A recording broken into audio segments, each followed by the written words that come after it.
Hello. So, I did a shot on Stockade a while back, but I'm gonna do a full review on him as I feel like I have more to say about him. So with that, let's get started. To keep it simple, a year or two worth of toys cannot be made from only 10 or so characters in the movies. So he had to get creative. The all-spark power subline of the '07 live-action movie toyline gave us a bunch of characters that never showed up in any of the films. An example, him. The character of Stockade, while never in the films, was a big part of the tie-in comics. Fought hand-to-hand against Ironhide, shrugged off his attack and defeated him in one single punch. Started a Decepticon civil war against Starscream in a Decepticon-controlled USA, won, and fought a raised Megatron in yet another hand-to-hand combat, winner unknown due to Autobot interference. All of this makes Stockade out to be an awesome bot, and I personally believe that the toy delivers most of what I just said. Looking at him, you will notice that his large and chunky arms that look capable of taking out any bot, friend or foe in a single punch make his fight with Ironhide in the comics much more believable. His body confuses me though. As you can see, this raised bit seems to be his actual body, but the details here and the arm placement tells us that this is the entire body. It's even weirder as his skinny ass legs don't give off the impression that he shrugged off a punch from Ironhide. He definitely would have lost his balance in that fight. He also doesn't have that good of a balance in real life. Of course, he's standing right now, but these feet don't really inspire a lot of confidence. They don't have enough surface area to support his body due to the high center of gravity.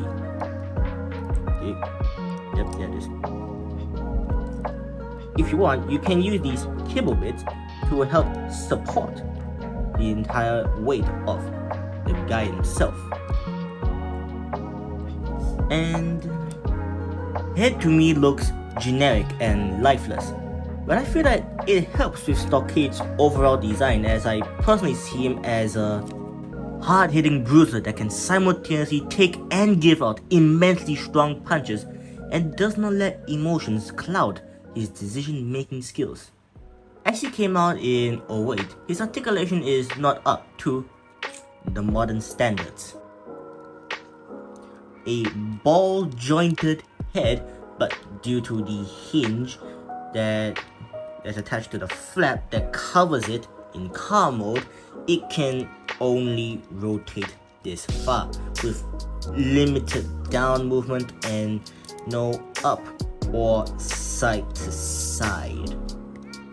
A 360 rotation at the arms, and they only go out this far, meaning that you only get an A stance. No elbow swivel either, but there is a 90-degree elbow bend. And to my surprise,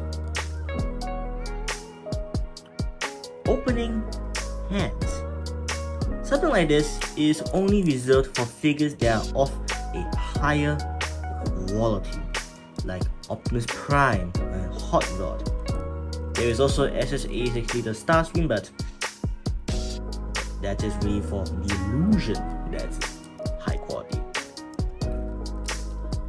Getting back on track, it shocked me that something like this has opening hands. My best guess is that they wanted the extendable arms to maybe look a bit better. I wonder if someone knows the actual reason why. Anyways, we're gonna move on to the lower body, where the legs go this far and the back is far.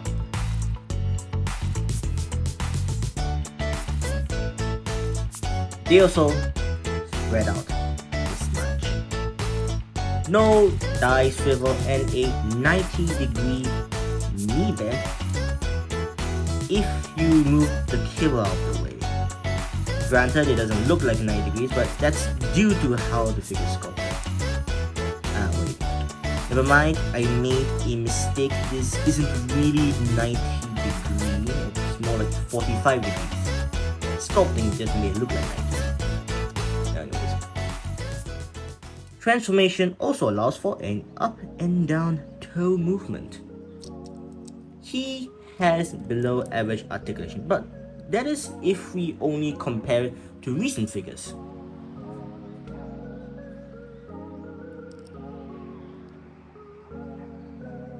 Like Core-Cast Bumblebee.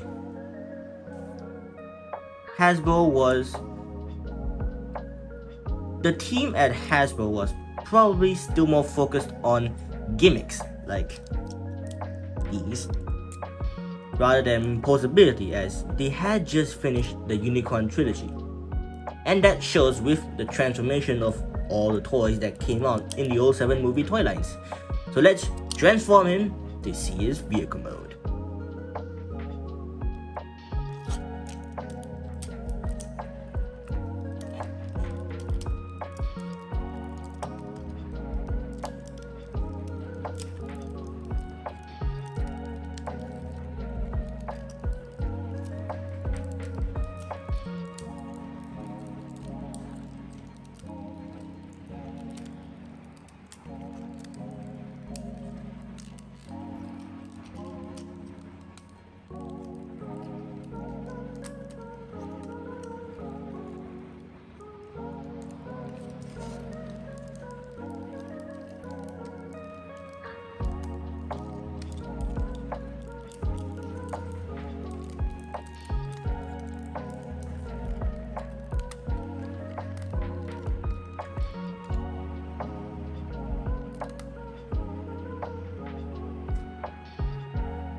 The transformation was incredibly simple, but satisfying in its own interesting way, especially clamping the two hands together.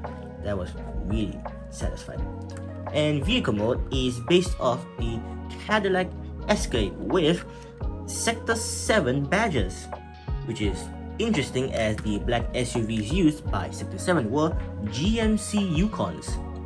I guess to convey the fact that he is a bad guy, Hasbro slapped those badges on him.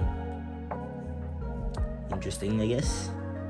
Anyways, I really liked the design of the Escalade and was the main reason why I got him in the first place.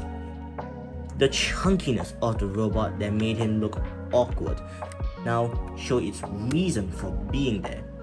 This is my favorite style of SUVs, large and blocky. He has this presence when I line him up with.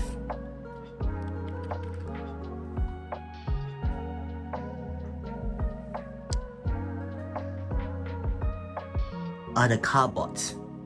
That is why the vehicle fits with the overall design of Stockade, personally speaking. Someone who you do not want to mess with and had fought against the bots in charge of the Decepticons. Someone who can tank many hits and dish them out with more force. That is why this toy is in my collection.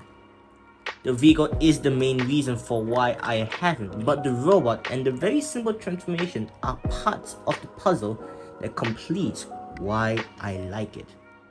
I would recommend getting him. The max price of 60 is the highest I can think of. Oh yeah, if you get the Japanese version, you get the Allspark. I got nothing else to say. Have a good day, whoever's listening.